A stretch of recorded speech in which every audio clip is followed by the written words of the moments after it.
Hello friends, मैं doctor Sadaf Siddiqui gynaecologist. मैं आप लोगों को बताना चाहूँगी आज सेकेंडरी अमेनोरिया के बारे में। सेकेंडरी अमेनोरिया क्या है, ये क्यों होती है?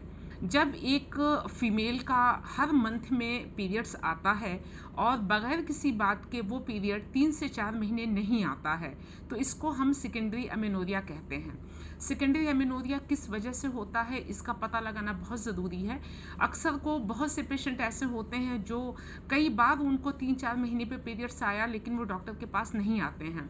मेरे हिसाब से उनको आना चाहिए, क्योंकि शुरुआत के दिनों में उसका पता लगा पाना आसान होता है कि आपको क्या हुआ है, किस वजह से ये दिक्कत हुई है, और उसका इलाज करना भी आसान होता है।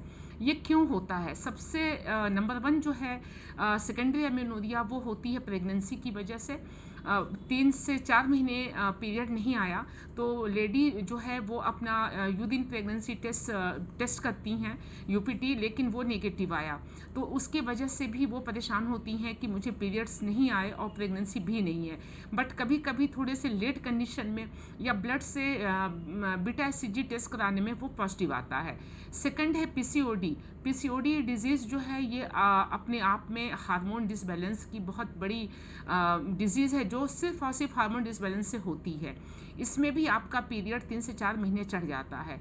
तीसरा है थायराइड। थायराइड का बढ़ना घटना दोनों जो है हमारे पीरियड्स के लिए ठीक नहीं है।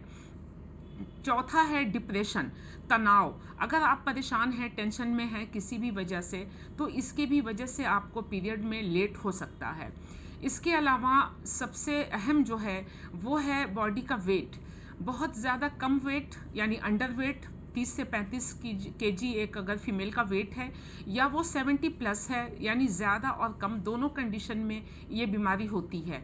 तो हमारा मेन काम होता है इस बीमारी का पता लगाना कि ये बीमारी किस वजह से हो रही है। इसके लिए हम लोग अल्ट्रासाउंड कराते हैं, सारे ब्लड टेस्ट कराते हैं। ब्लड टेस्ट मीन्स हार्मोन्स के टेस्ट कराते हैं, थायराइड का टेस्ट कराते हैं, और जब हम ये जान जाते हैं कि किस वजह से ये बीमारी हो रही है तो उसका हम ट्रीटमेंट करते हैं। ये बीमारी अपने आप में बहुत परेशान करने वाली है। इसमें आपको चिड़चिड़ापन, उलझन, आपके चेहरे पे ज़्यादा रोएं यानी बाल का गाढ़ा हो जाना, इसके अलावा आवाज़ में भारीपन आना, उलझन होना, ये कई चीज़ें हैं जो इसमें शामिल हैं। तो प्लीज़ अगर आपको इस तरीके का कोई सिम्टम आपके बॉडी में लगे और पीरियड आपका ओवरड्यू हो, तो आप प्लीज़ अपने डॉक्टर से कॉन्टेक्ट करें।